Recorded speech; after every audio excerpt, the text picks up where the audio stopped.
Yo creo que deberíamos partir de la situación de crisis actual. Una crisis, por definición, debe admitir reversibilidad, si no sería una catástrofe. Una catástrofe no admite reversibilidad. Y me gusta la etimología de la palabra crisis como inicio de un camino a la prospección del futuro, porque la crisis nos habla de una crisálida, de un crisol, de una crítica, de un criterio, de una criba y de una conciencia crística. Y no lo digo desde el dogma, lo digo desde la etimología. Crisis en griego clásico nos habla de mutación, de transformación, de inflexión inesperada, y nos lleva a elegir, a distinguir, a escoger y a separar. De ahí el verbo krinein en griego, que da lugar a la voz crisis. Y todo eso viene del sánscrito. El prefijo kri quiere decir creatividad y acción positiva. Si no somos creativos y no hacemos esa acción positiva, es decir, una acción ética, vendrán muchas más crisis. Porque es la manera que tiene el orden, el sentido común, los principios naturales de regular los sistemas. Es decir, si un cuerpo humano ingiere mucho azúcar o sustancias tóxicas o inhala mucho humo, acaba provocando una inflamación, una reacción, ¿no?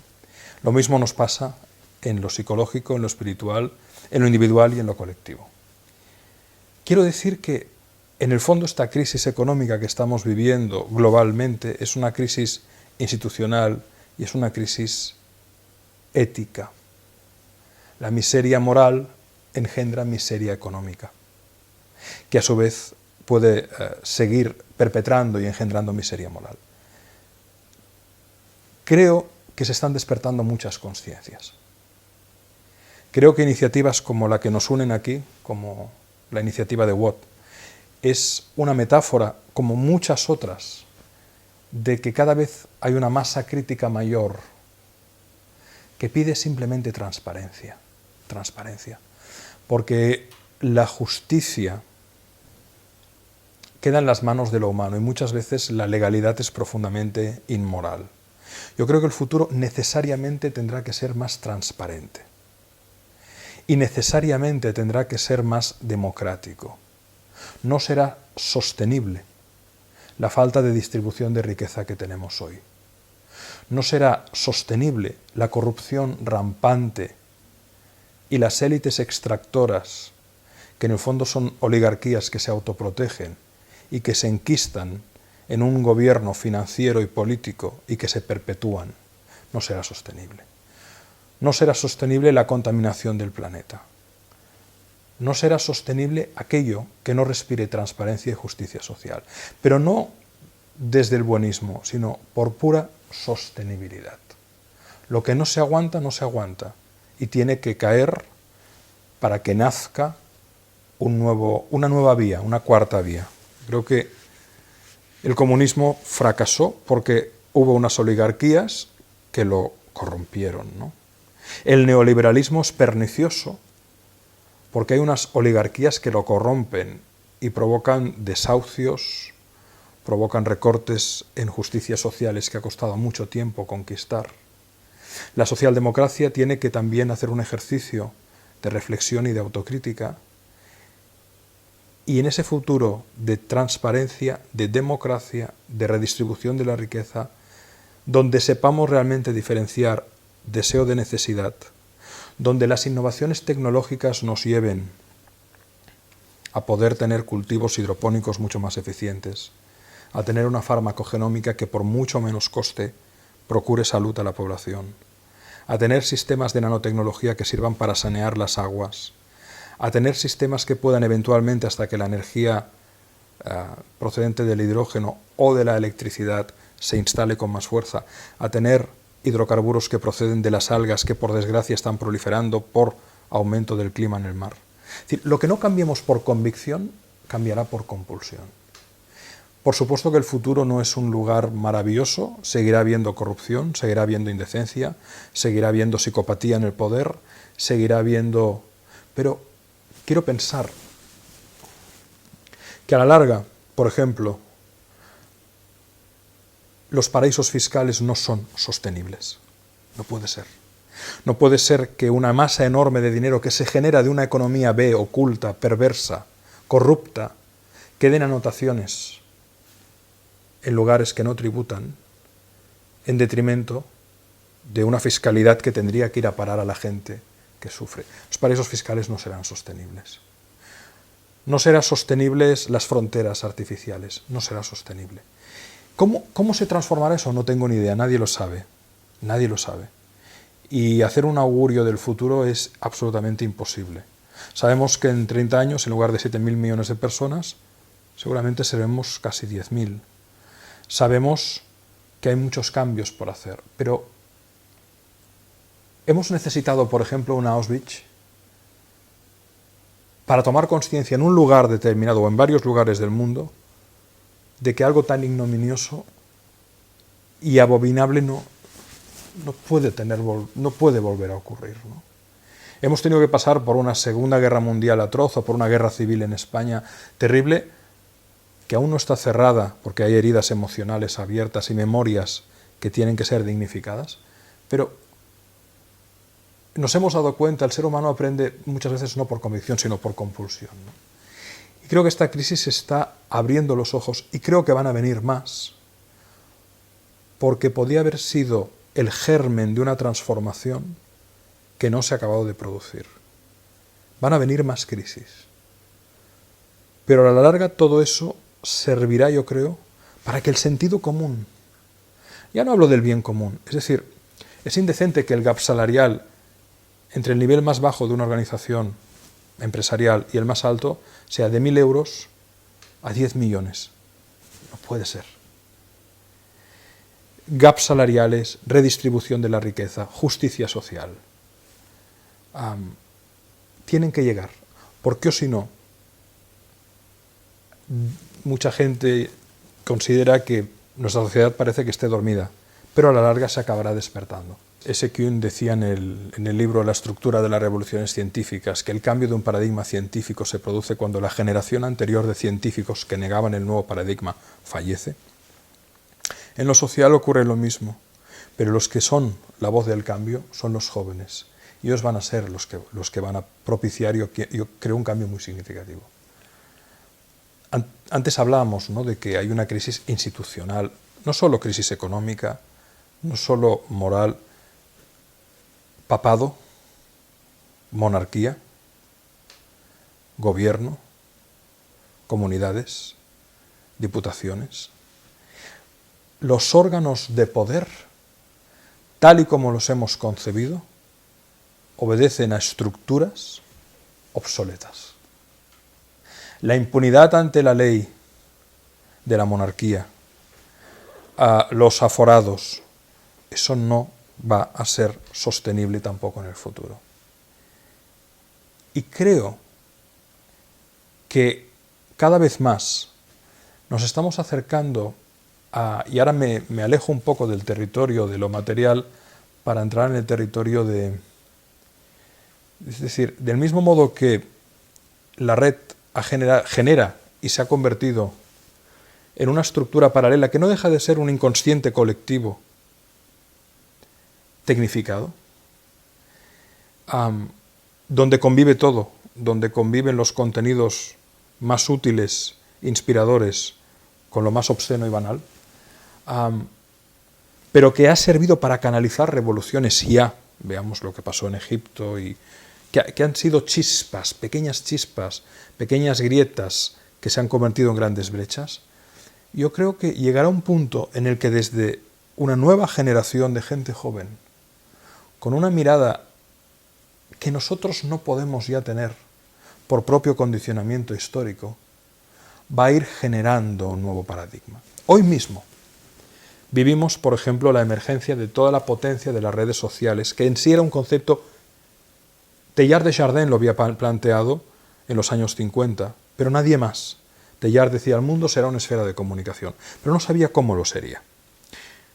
Han tenido que venir unos jóvenes que nacieron hace 25 años, es decir, a partir de los 80 y pico, que nos han brindado herramientas que hoy todos conocemos, desde el Facebook hasta el Twitter, hasta el LinkedIn, etc.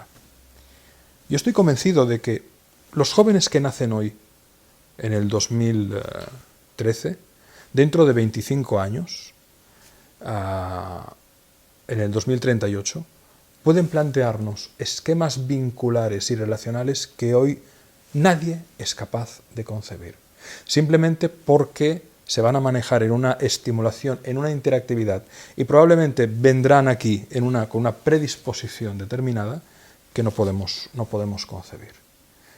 Yo creo que el futuro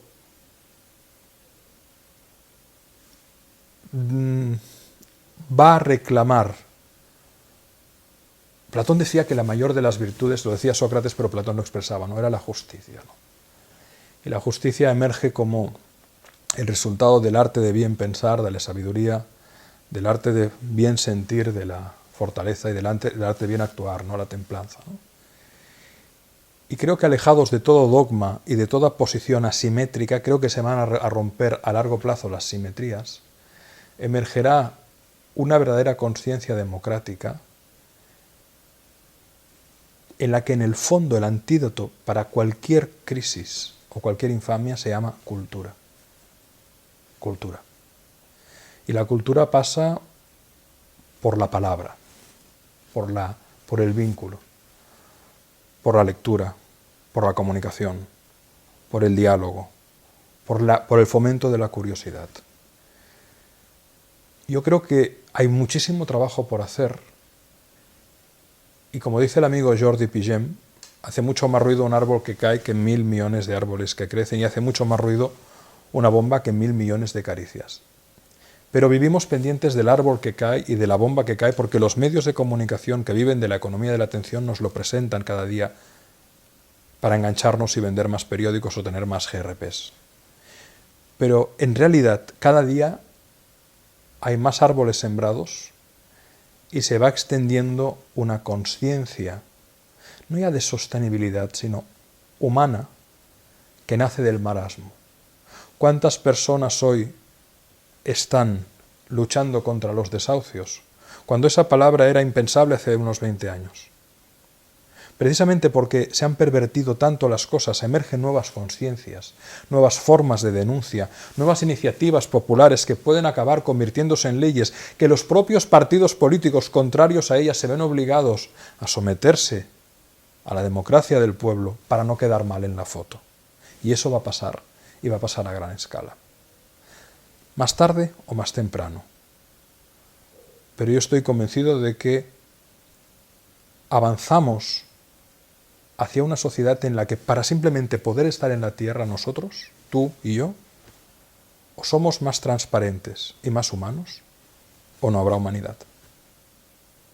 Por lo tanto, la cuestión es elegir qué queremos.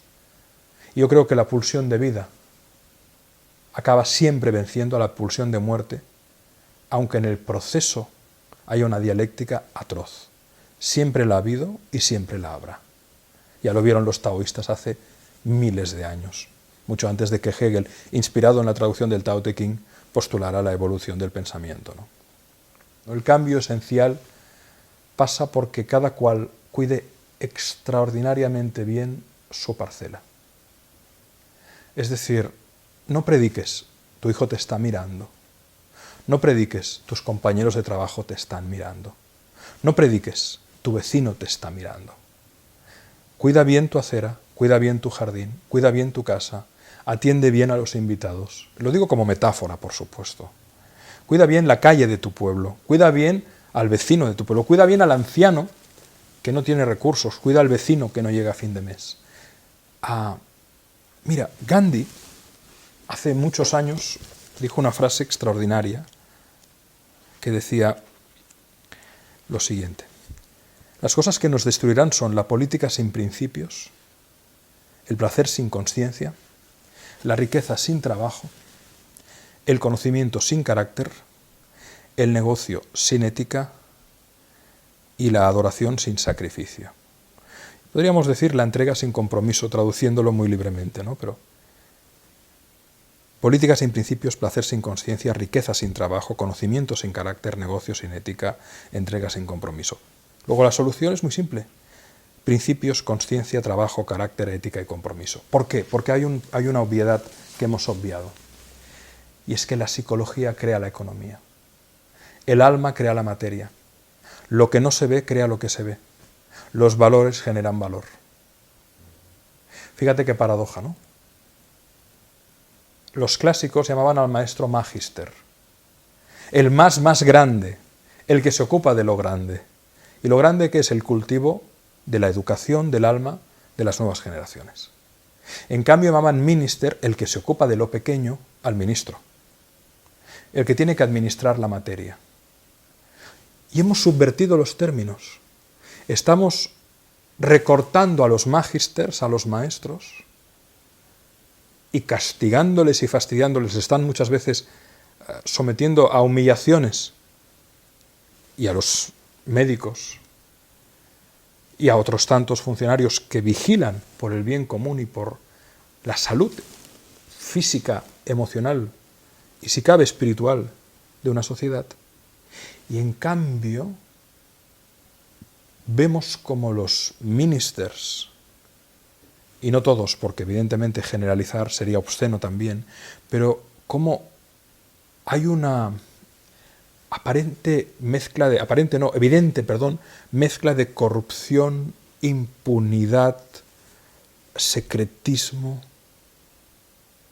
donde esas personas que en principio no procuran conciencia, y a veces tú ves que un ministro de Agricultura es un abogado que no tiene ni idea de agricultura, o que un ministro de Medio Ambiente es alguien que no, en su vida ha manifestado la más mínima conciencia ecológica, pero que están ahí gestionando miles de millones del erario público que los contribuyentes en su esfuerzo están cada día aportando, ¿no? Eso tampoco es sostenible. Por tanto, yo estoy convencido de que en el futuro la cultura y el que cada cual haga que su vida sea su oración será lo que puede cambiar el mundo. Es decir, sin duda la palabra, decía Raimundo Lulio, Ramón Llull decía, la palabra es el arma más poderosa, sin duda. Es lo que nos permite lidiar con la realidad, conceptualizarla, gestionarla. Pero lo más poderoso es el amor. El amor entendido como la voluntad de cuidar. No me refiero a eros, no me refiero al deseo. No es menor, gracias a él estamos aquí. Me refiero sobre todo a filia y agape. Es decir, la compasión, la empatía, la resonancia emocional, ¿no? Antoine de Saint-Exupéry decía, si queremos un mundo de paz y de justicia, debemos poner la inteligencia al servicio del amor. Entonces, y San Agustín afirmaba, ama y haz lo que quieras. No en el sentido de haz lo que te dé la gana, no, haz lo que amas, o haz aquello, ¿no? Entonces, creo que realmente, si queremos crear un futuro distinto, debemos poner énfasis. El inicio y el final del camino es el respeto a la dignidad de la vida. Y como dice Emilio Lledó, hay que amar la vida, pero no solo la propia. Hay que amar la vida, toda forma de vida. Y ese sería el espíritu que deberíamos transmitir a nuestros hijos, ¿no? Porque quien ama es curioso, quien ama es creativo, quien ama se entrega. Pero hacer del amor el eje que vertebre el vínculo social, porque quien ama no necesita leyes. Tú tienes que castigar al que roba, pero es mucho mejor que le hagas entender el sufrimiento que provoca cuando se apropia de algo que otro ha tenido que cultivar con su esfuerzo. O no digamos el que perpetra un crimen, ¿no? Luego, toda pedagogía debería ir orientada no ya al humanismo, sino a lo humano, que es lo que hemos perdido. El reto es humanizar a la humanidad, porque nos hemos ido alienando. Incluso en las sociedades donde supuestamente, y donde hay realmente una conquista de libertades, porque la democracia no es un ejercicio nada fácil, yo creo que nos hemos ido desenfocando completamente, ¿no? Y que viene el momento de ser realmente críticos, ¿no? ¿Qué necesitamos realmente frente a qué deseamos, ¿no? ¿Dónde está realmente no ya la felicidad, que me parece una palabra muy pervertida incluso por determinadas marcas comerciales, ¿no? Que se dedican a vender productos que son malos para la salud? Creo que deberíamos hablar de plenitud. Creo que deberíamos hablar de júbilo y de sentido, en la línea de Viktor Frankl, ¿no? ¿Y usted para qué vive? ¿Qué da sentido a su vida? Es decir, ¿qué ama usted? Y esa pedagogía sobre el sentido, sobre la plenitud, sobre la alteridad, sobre lo humano, puede ser el antídoto a la miseria moral. Es el único antídoto a la miseria moral, que es la que, vuelvo a decir, engendra la miseria económica. Y creo que esta conciencia en diferentes flancos y frentes va llegando. Vosotros mismos sois un ejercicio de ello, ¿no? Como Watt. Pero hay muchas otras iniciativas que no aparecen en Telenoticias porque es mucho más llamativo una tragedia, ¿no? En términos... Ellos sabrán, yo no soy realizador televisivo, ¿no? Pero yo creo que un mensaje importante a dar es que no nos olvidemos que en la realidad, si hay 7.000 millones de personas, a lo mejor, o a lo peor, no sé si será un 3%, no es poco, 210, que son realmente cínicos, por decir una palabra que no suene mal, suave. Pero que la inmensa mayoría hacemos lo que podemos con lo que tenemos y no solo no queremos hacer daño al otro, sino que intentamos ser amables con él. Y ahí está la esperanza. Siempre ha estado ahí, siempre estará ahí, por otro lado.